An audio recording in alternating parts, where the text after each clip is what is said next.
Hey, my name is Aditya Ganguly, and I currently work as a product manager at Zupi, one of the largest gaming companies in India right now. It has been a fantastic journey so far. I started with my education in psychology, did some roles in growth, borderline marketing, and then went to Upraised, and then made this career transition to being a PM. And it has been one of my most satisfactory phases of my career so far. So yeah, that's about me. I was kind of finding it hard that the skill set that I had and what I used to do for fun, that is working on products and learning about new technology and all that sort of stuff, was not really aligning with my day to day job. And while it definitely had certain perks to it, my job, that distance in terms of that, what I want to do and like what I am capable of doing and what I'm exactly doing was always there. And that was sort of a distress in a way. I mean, a distress causing ingredient. I'm also not gonna lie that there had been colleagues in the past who have been like, "Hey man, what are you doing in this role? We know you, we know your skill set. You should probably give product management a shot."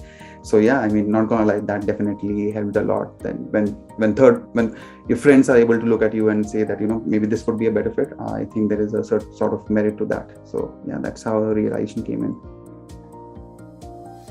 Before getting into the PM field, I was like absolutely like stalking a lot of PMs and going through their LinkedIn profiles, and I thought like there was a certain sort of it was sort of a homogeneous profile that a lot of them had. And I had this belief that you would have to be an engineer, you need to have a BTech degree to kind of get there.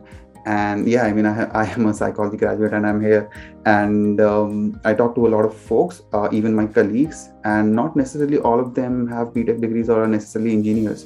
So even if you are a non-techie or a non-engineer, you can get into the field if your basics and your first principles are, top notch.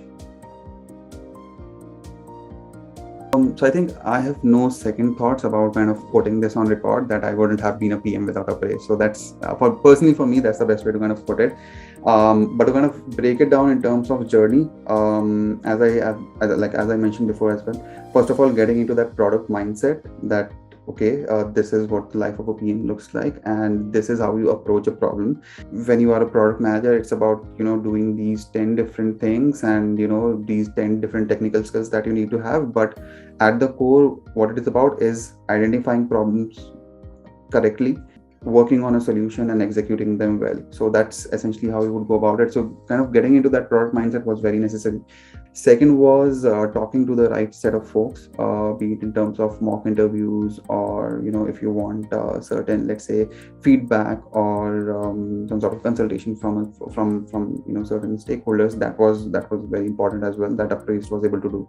They kind of understand you and they help you identify that okay, this is where you are going wrong and this is what you need to improve upon. So yeah, having that mentor on board, having a set of folks, and that can't be again quantified, who kind of cheer you and say that what, you got this, you can do this. Again, that can't be quantified, but yeah, just from that non-quantifiable pat on the back to very solid feedback, all of them were kind of pretty critical in terms of making this happen. In my case, why the transition was a little bit more difficult was because not only was I seeking to be a PM from a non-engineering, non-PM sort of background, I also had this specific condition that I want to join a gaming company. And that sort of worked for me because in the pandemic business, the gaming business kind of grew a lot. But yeah, I mean, I had those conditions, but despite that, before I could mail that entire thing that, hey team, thank you for your support, I know it's not going to happen, it's the pandemic, I can understand.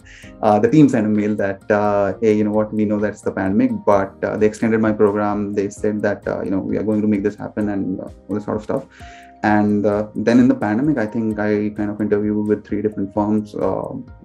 As I said, cleared one, got selected for one, and then two more were aligned.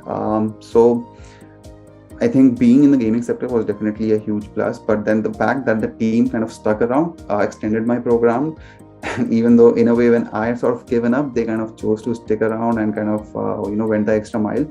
That is what really woke the magic, because yeah, had I dropped that mail, I don't think I would have been here then. Yeah, thank you, team. So